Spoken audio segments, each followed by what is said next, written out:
الحمدللہ رب العالمین والصلاة والسلام علی سید المرسلین۔ درود پاک تمام نفلی عبادات میں سے افضل ترین عبادت ہے، اور اس کی دلیل یہ ہے کہ آپ قرآن کریم فرقان حمید کا مطالعہ کریں، الحمد سے لے کر والناس تک سارے قرآن کریم کو پڑھیں اور دیکھیں کہ اللہ تبارک و تعالیٰ نے اس میں کتنی احکامات نازل فرمائے۔ دیکھیں اللہ تبارک و تعالیٰ نے نماز پڑھنے کا حکم ارشاد فرمایا نماز پڑھو، روزہ رکھو، زکوٰۃ دو، حج کرو، یہ سارے اعمال کرو، کیونکہ یہ سارے اعمال اس کی رضا حاصل کرنے کے لیے کیے جاتے ہیں، یہ سارے اعمال اس کا قرب حاصل کرنے کے لیے کیے جاتے ہیں۔ لیکن کسی بھی عمل کا حکم ارشاد فرمانے سے پہلے رب کریم نے یہ نہیں فرمایا کہ یہ میں کر رہا ہوں، یہ میرے ملائکہ کر رہے ہیں۔ لیکن درود پاک کا حکم ارشاد فرمانے سے پہلے رب کریم فرماتا ہے ان اللہ و ملائکتہ یصلون علی النبی، کہ بے شک اللہ اور اس کے فرشتے درود بھیجتے ہیں نبی مکرم صلی اللہ علیہ وآلہ وسلم پر۔ یا ایھا الذین آمنوا صلوا علیہ وسلموا تسلیما، اے ایمان والو تم بھی بھیجو ان پر درود اور خوب خوب سلام۔ اے عاشقان رسول غور تو کریں، ذرا سوچیں تو صحیح کہ اللہ تبارک و تعالیٰ نے کتنے احکامات نازل فرمائے، لیکن کہیں یہ نہیں فرمایا کہ یہ میں بھی کر رہا ہوں، میرے فرشتے بھی کر رہے ہیں، سوائے درود پاک کے کہ یہ وہ مبارک عمل ہے کہ جس کو خدائی عمل ہونے کا شرف حاصل ہے، جو اللہ کریم کی سنت ہے، اور اللہ کریم خود فرماتا ہے کہ یہ وہ کام ہے کہ جو میں بھی کر رہا ہوں اور میرے فرشتے بھی کر رہے ہیں۔ اے ایمان والو تم بھی یہ مبارک کام کیا کرو کہ میرے حبیب صلی اللہ علیہ وآلہ وسلم پر درود پاک پڑھا کرو، میرے حبیب علیہ الصلوۃ والسلام پر درود و سلام بھیجا کرو۔ اچھا، یہاں ایک بات بڑی غور طلب ہے کہ اگر ہم کوئی پیر صاحب ہمیں کوئی وظیفہ بتائے نا، وہ وظیفہ ہمارے لیے بڑا ہی امپورٹنٹ وظیفہ ہوتا ہے، ہم سارے وظائف چھوڑ دیں گے، لیکن پیر صاحب کا بتایا گیا وظیفہ نہیں چھوڑیں گے۔ مجھے یہ بتائیں، خالق کائنات ارشاد آپ سے فرما رہا ہے کہ بھئی یہ وہ کام ہے جو میں کر رہا ہوں۔ اب تصور تو کریں، اس وظیفے کی امپورٹنس کو دیکھیں، یہ کتنا امپورٹنٹ وظیفہ ہے، اس کی اہمیت کا اندازہ تو لگائیں کہ اللہ کریم فرما رہا ہے کہ یہ وہ کام ہے جو میں کر رہا ہوں، میرے فرشتے کر رہے ہیں۔ اگر کوئی ایمان والا ہونا چاہتا ہے تو وہ ہمارے حبیب صلی اللہ علیہ وآلہ وسلم پر درود پاک پڑھے۔ سبحان اللہ۔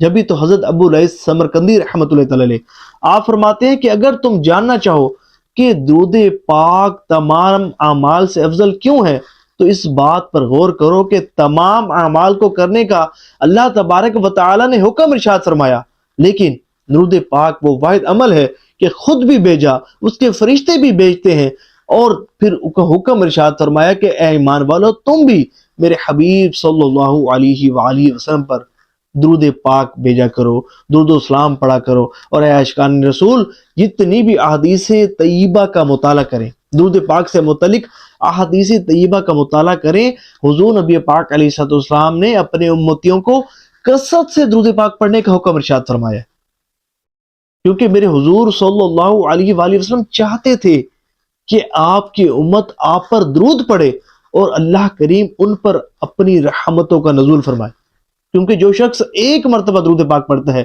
اللہ کریم اس پر 10 رحمتوں کا نزول فرماتا ہے، اس کے 10 گناہ معاف فرما دیتا ہے، 10 نیکیاں اس کے نامہ اعمال میں لکھی جاتی ہیں، 10 درجات اس کے بلند کر دیے جاتے ہیں۔ سبحان اللہ۔ اے عاشقان رسول کون سا ایسا عمل ہے کہ جو بیک وقت 4 کام کرتا ہو؟ دیکھیں ہم تو ہیں ہی خطا کار، گناہ گار، سیاہ کار، ہم حضور پر درود پڑھیں اور ہمارے گناہ بخشے جائیں، بروز قیامت ان کے صدقے ہی تو ہم نے بخشا جانا ہے۔ بروز قیامت وہی صرف جنت میں جائے گا کہ جس کی حضور نبی کریم صلی اللہ علیہ وآلہ وسلم شفاعت فرمائیں گے، اور درود پاک کی کثرت کرنے والا خوش نصیب وہ خوش بخت اور خوش نصیب ہے کہ جسے یہ شرف حاصل ہوگا کہ بروز قیامت حضور نبی اکرم نور مجسم صلی اللہ علیہ وآلہ وسلم اس کی شفاعت فرما کر اسے جنت میں داخل فرمائیں گے۔ سبحان اللہ۔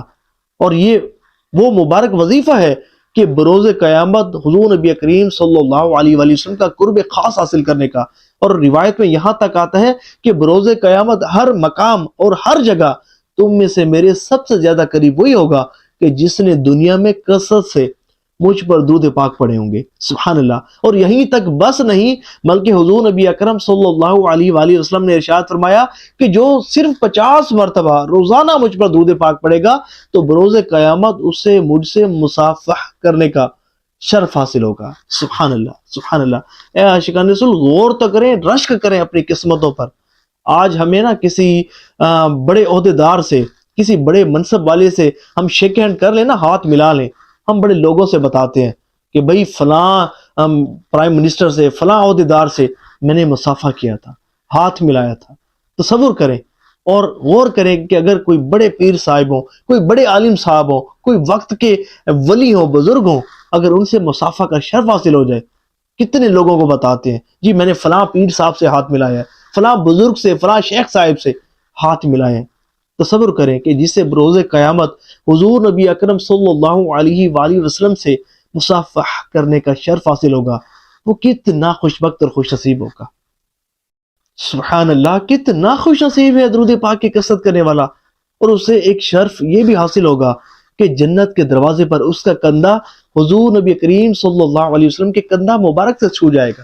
سبحان اللہ۔ حضور نبی اکرم صلی اللہ علیہ وآلہ وسلم نے ارشاد فرمایا کہ جو شخص دن بھر میں 1000 مرتبہ درود پاک پڑھے گا تو جنت کے دروازے پر اس کا کندھا میرے کندھا کے ساتھ چھو جائے گا۔ سبحان اللہ۔ یعنی کہ اتنی حضور نبی کریم صلی اللہ علیہ وآلہ وسلم سے قربت اسے نصیب ہوگی۔ اور یہیں تک بس نہیں بلکہ یہاں تک روایات میں آتا ہے کہ جو شخص دن بھر میں 1000 مرتبہ درود پاک پڑھے گا اسے اس وقت تک موت نہیں آئے گی جب تک وہ جنت میں اپنا ٹھکانہ نہیں دیکھ لے گا۔ اللہ اکبر۔ اس کا مطلب یہ ہے کہ اس کا خاتمہ ایمان پر ہوگا، جب بھی تو وہ جنت میں جائے گا۔ اس حدیث شریف میں ایمان پر خاتمے کی بھی نوید ہے۔ اور یہیں تک بس نہیں بلکہ درود پاک کی کثرت کرنے والا وہ خوش نصیب شخص ہے کہ اسے یہ شرف حاصل ہوگا کہ اللہ تبارک و تعالی اسے جنت میں حضور نبی کریم صلی اللہ علیہ وآلہ وسلم کے قبہ مبارک میں داخل فرمائے گا۔ سبحان اللہ۔ رشک کرو اپنی قسمتوں پر، خوب کثرت کے ساتھ درود پاک پڑھا کرو، کیونکہ یہ درود پاک کا وظیفہ وہ مبارک وظیفہ ہے کہ دنیا اور آخرت کی ہر پریشانی اور مصیبت اور تکلیف اس وظیفے کی کثرت کرنے کی برکت سے دور ہوتی ہے۔ ہر طرح کی مشکل آسان ہو جاتی ہے اور ہر طرح کی حاجت اور مراد پوری ہو جاتی ہے۔ اللہ کریم ہمیں کثرت سے درود پاک پڑھنے کی توفیق عطا فرمائے۔ ثواب کی نیت سے ویڈیو کو شیئر بھی کیجیے گا۔